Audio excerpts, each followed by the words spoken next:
Hey class, my name is Mary McLaughlin and I am going to do this video form over ethical violations and board discipline. I personally was really struggling with trying to find something in my state, which is Georgia, so I went ahead and found the rules and regulations in Ohio and found some case studies through Ohio. So some of the rules in Ohio, some people failed to complete audits.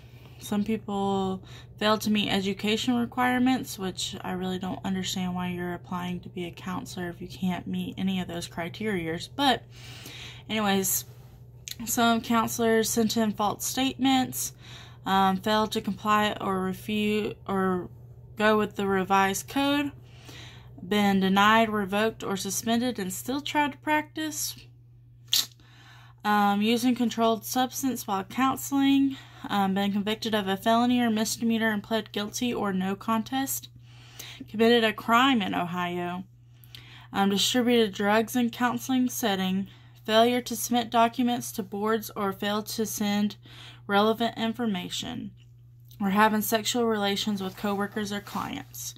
The main ones that I saw in Ohio were having sexual relations with clients, especially with minors. That really freaked me out when you are not only having sexual relations with your clients, but also the minors.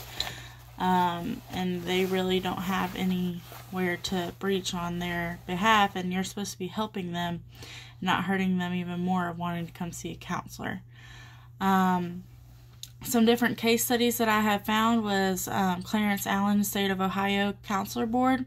She was caught by using other people's credit cards for her personal use. She got the theft and misdemeanor. She also violated code section 475736C7. Her license was reprimanded and she must go to a personal counselor herself for 18 months.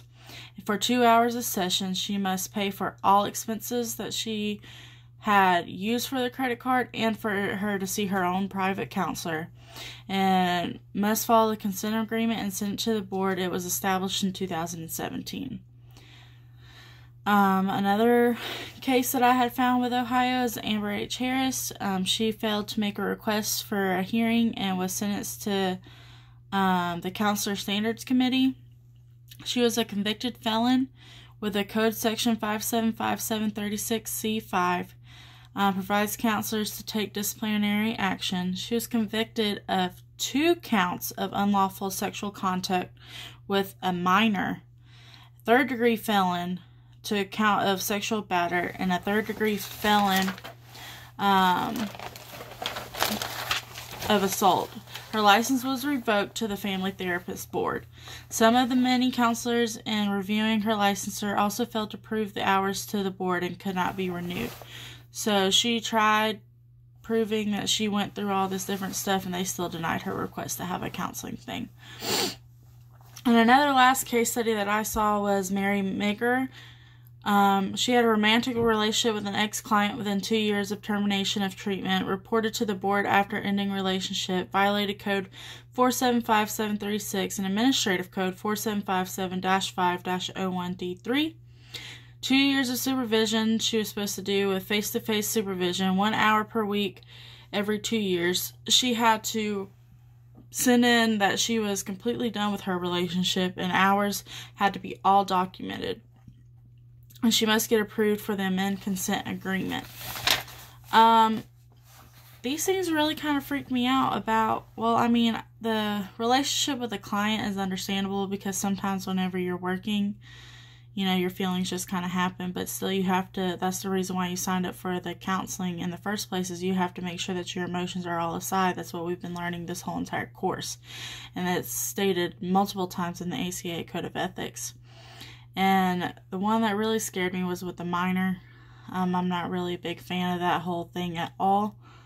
And most of the counselors just failed to turn in their hours to renew their licensure or even get complete audits. Like, that's your job.